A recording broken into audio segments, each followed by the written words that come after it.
We are Team Pwede Na, And this is Project Tahanay!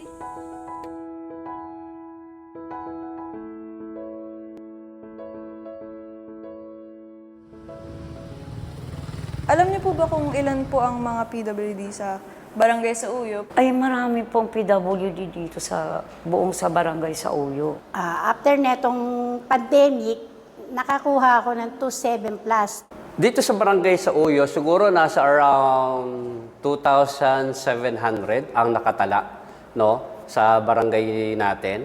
At alam ko po marami pa po tayong mga PWDs na hindi pa po naitatala.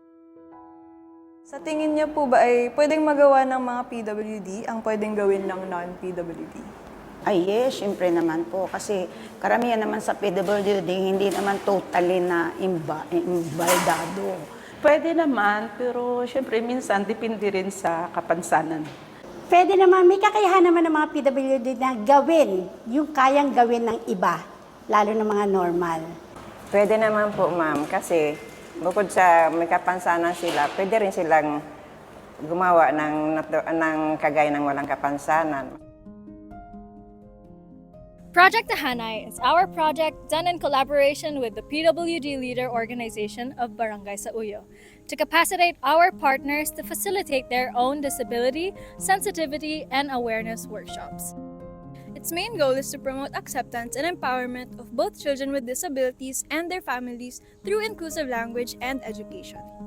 We believe that for this to work, change has to come from within the home, a belief that is reflected in the project name, Tahanay, a combination of tahanan and nanay as reflection of the critical role our mother partners have as agents of change.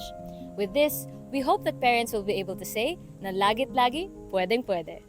Our main components are community networking, co-designing community-based module materials with PWD-driven content, where we work together with our partners to create inclusive language modules that would be used as basis for future workshops, and facilitation training workshops for disability sensitivity and awareness workshops, where we trained our partners into becoming confident facilitators in conducting their own workshops.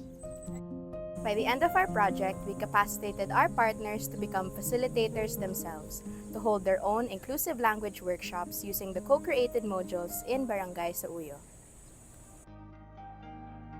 Para sa'yo, ano po yung pinaka-memorable na workshop na ginawa po natin? Well, yung pinag-drawing nyo ko, storyboard. Masaya na kumbaga dinadaan lang natin sa ganong sitwasyon, pero napaka-importante. Natutuwa ako kasi nung nakatanggap ako ng parang pamphlet na galing sa inyo eh. Nandun yata yung aking naisulat, kaya yun yung memorable sa akin. Mula umpisa, lahat-lahat po.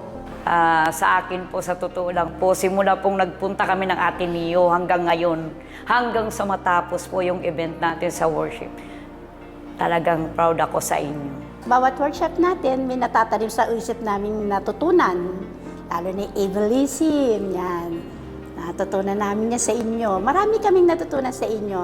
Marami din naging open-minded sa mga PWD, yung mga leader ko. Kasi iba dito, hindi PWD, kundi guardian sila. So, naiintindihan nila kung ano yung pakaramdam ng PWD.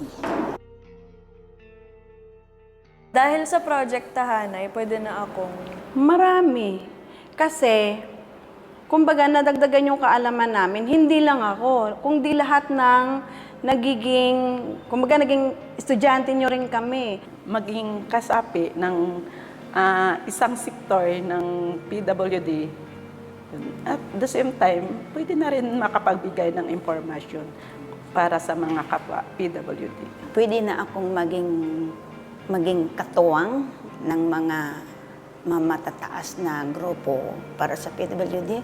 Pwede na akong sumali sa iba't ibang gawain ng mga leaders. Pwede na akong totoong leader para sa mga PWD. This won't be the end of Project Tahanay, as the Barangay sa Uyo Council has decided to officially adopt the project into their formal plans and continue the advocacy towards inclusivity. Sa Barangay sa Uyo, kaya nang sabihin na, Lagit-lagit,